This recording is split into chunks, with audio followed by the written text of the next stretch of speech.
Bonjour mes amis, je vous espère bien et beau. Je souhaite avec mon tout petit cœur que cette nouvelle semaine qui commence soit comme un nouveau chemin, avec des espaces imaginaires, avec des mouvements de pensée, avec des petits coins trésors. Tout ça semé dans tout ce qu'on aura à faire, chacun, chacune, et à penser. Une petite bouchée de Bible chaque jour avec un verre d'eau ou un jus de fruits frais, ça aide à réduire considérablement la charge mentale. Bon, chapitre 7. Jésus entre dans une maison pour rester à distance des sbires d'Hérode qui sont à ses trousses, c'est parce qu'il a bien envie d'être un petit peu seul, ou tout au moins qu'on ne sache pas où il est. Mais c'est encore raté. Comme le dit Marc au verset 24, mais il ne put rester caché. Voilà, bingo.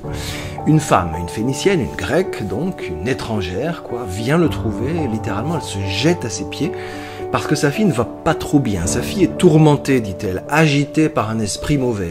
On devrait déjà, en lisant, se poser cette question-là. Ça veut dire quoi, sa fille est tourmentée? Je veux dire, à part se dire qu'elle est possédée par un démon, ça, ok, mais c'est quand même un peu simpliste. Profitons de ralentir notre lecture pour changer la focale. D'autant que cette histoire de miettes et de petits chiens et de toiles cirées, je vous avoue que je me suis toujours un petit peu quand même posé la question, sans vraiment ralentir, genre, ah ouais, les miettes et les petits chiens, tout ça, ouais, Jésus guérit parce qu'une femme à la foi, ouais, Marc a déjà raconté ça, en fait, c'est un truc de délivrance, Mais non, ça peut pas être aussi simple. Marc va pas raconter ça à la suite, sans raison. Alors qu'est-ce qu'on a? Les exégètes disent souvent, à raison, que Jésus ne destinait pas son pouvoir de guérison seulement aux Juifs et pas aux païens, mais que la foi de cette femme l'a fait changer d'avis, et qu'il est prêt à apprendre des humains, disons, et même donc à se laisser persuader par une femme que les païens aussi ont besoin de ce message de joie et de salut. Ok, bien sûr, bon, soit. Mais changeons de focale pour explorer ce récit en se posant ces questions simples. Que voit-on? Qu'est-ce qui se dit? Qui fait quoi? Comment et pourquoi? Considérons par exemple la relation de la mère à la fille. Il s'agit de ça. Jésus reproche donc à la mère de ne pas avoir suffisamment nourri ou rassasié sa fille. Elle a jeté aux chiens les choses.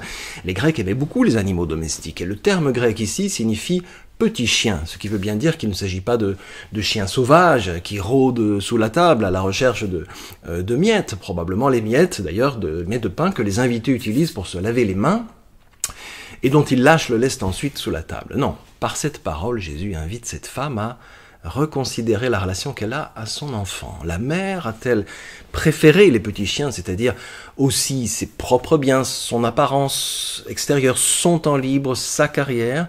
Par sa parole, Jésus vient questionner la santé et l'équilibre de son attachement à sa fille. Lui a-t-elle donné tout ce dont elle a besoin pour vivre? Assez à manger? L'a-t-elle assez nourrie, à commencer par le regard, l'amour, la compréhension? Ou lui a-t-elle juste laissé quelques miettes? La mère a vu une enfant difficile et donc elle cherche juste quelqu'un pour la guérir, point. Or, Jésus questionne ça. Si l'enfant est difficile, la mère y serait-elle pour quelque chose? Peut-être la fille ne parvient pas à être libre parce que sa mère l'écrase de sa puissance. La projection qu'elle fait sur sa fille, elle doit aller bien, elle doit être sage, elle doit ci, elle doit là. Cette projection joue le rôle de démon qui pèse sur elle, la divise, la tourmente, perturbe son esprit et sa sensibilité et l'empêche de vivre. Question qu'on aurait pu déjà se poser pour la fille de Jairus. Qu'est-ce qui s'est passé pour qu'elle soit dans cet état-là? Que veut dire ne pas vivre?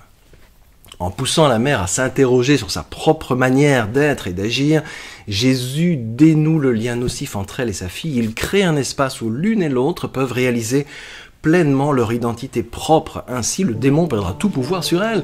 Alors oui, parlons de démon. Il trouve de la place, là où on lui laisse une place, là où il voit un espace où pénétrer, comme une faille, un vide, une blessure. Quand on est blessé, on est vulnérable, parce qu'il y a un trou qui s'est ouvert et qui a fracturé notre plénitude.